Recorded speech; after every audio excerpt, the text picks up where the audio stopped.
লন্ডিওয়ালার চোখ এড়াতেই চতুর চোর ব্যাংক ম্যানেজারের স্যুট চুরি করে নেয়। সে স্যুটের বোতামে একটি ক্ষুদ্র ক্যামেরা বসিয়ে আবার নিঃশব্দে তা ফিরিয়ে দেয়। ব্যাংক ম্যানেজার কিছুই টের পায় না যে তিনি কারো নজরে আছে। তিনি এখনো গ্রাহকদের শান্তভাবে বলছিল যে তাদের ব্যাংকের নিরাপত্তা পৃথিবীর সেরা। তিনি জানালেন লকার খুলতে হলে তার আঙুলের ছাপ আর ডেপুটি ম্যানেজারের কণ্ঠ একসাথে প্রয়োজন। তবে যদি কেউ লকার খুলে ঢুকেও পড়ে গহনা চুরি করা সম্ভব নয়। প্রতিটি লকার বুলেট প্রুফ কাচে তৈরি, যেগুলো খুলতে আধা ঘন্টা সময় লাগে। তাছাড়া কেউ লকারে ঢুকলেই ইলেকট্রনিক সেন্সর ধরে ফেলবে এবং অ্যালার্ম বাজতে শুরু করবে। কিন্তু জিমি যে একজন পাকা চোর, সে আগেই প্রস্তুত ছিল। পুলিশের ইউনিফর্ম পরে জিমি ও তার সঙ্গী ব্যাংকের অনুষ্ঠানে হাজির হয়। অভিনয় করতে করতে জিমি এক গ্লাস পানি ম্যানেজারের উপর ফেলে দেয়। স্যুট পরিষ্কার করার অজুহাতে সে ক্যামেরাটা কৌশলে তুলে নেয়। এরপর জিমি ম্যানেজারের পিছু নিয়ে জিম পর্যন্ত পৌঁছায়। ম্যানেজার চলে যেতেই সে হ্যান্ডেলের উপর বসানো পাতলা টেপ তুলে নেয়। সেখান থেকেই সে ম্যানেজারের ফিঙ্গারপ্রিন্ট সংগ্রহ করে।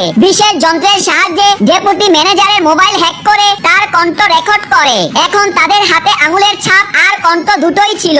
তবে লকার খোলার সঠিক সময় আসেনি। তারা ব্যাংকের পাশের ভবনে গিয়ে ইলেকট্রনিক করাত দিয়ে 10 মিটার পুরো দেওয়াল দুটি ছিদ্র করে এবং তাতে ইস্পাতের মতো পাইপ ঢুকিয়ে দেয়। পাইপের মাথায় থাকা কাঁটা ভিতরে গিয়ে দেওয়ালে আটকে যায়। দড়ি বেঁধে হালকা টান দিতেই 10 টন ওজনের সিমেন্টের টুকরো ভেঙে পড়ে যায়। এভাবেই তারা সেই পাথর সরিয়ে ব্যাংকের বিদ্যুৎ নিয়ন্ত্রণ কক্ষে পৌঁছে যায়। সেখানে গিয়ে ক্যামেরা সুইচ খুঁজে সিস্টেম হ্যাক করে। নিরাপত্তা প্রহরীদের শিফট বদলের সময় আসল ফুটেজ বদলে রেকর্ড করা ভিডিও চালিয়ে দেয়। ফলে ব্যাংকের নিরাপত্তা ব্যবস্থা কিছুই বুঝতে পারে না। তারা সরাসরি লকারের সামনে গিয়ে রেকর্ড করা কণ্ঠ আর ফিঙ্গারপ্রিন্ট ব্যবহার করে তালা খোলে। ভিতরে ঢুকতে আল্ট্রাসনিক সেন্সর সক্রিয় হয়ে চারপাশে লাল রশ্মি ছড়িয়ে যায়।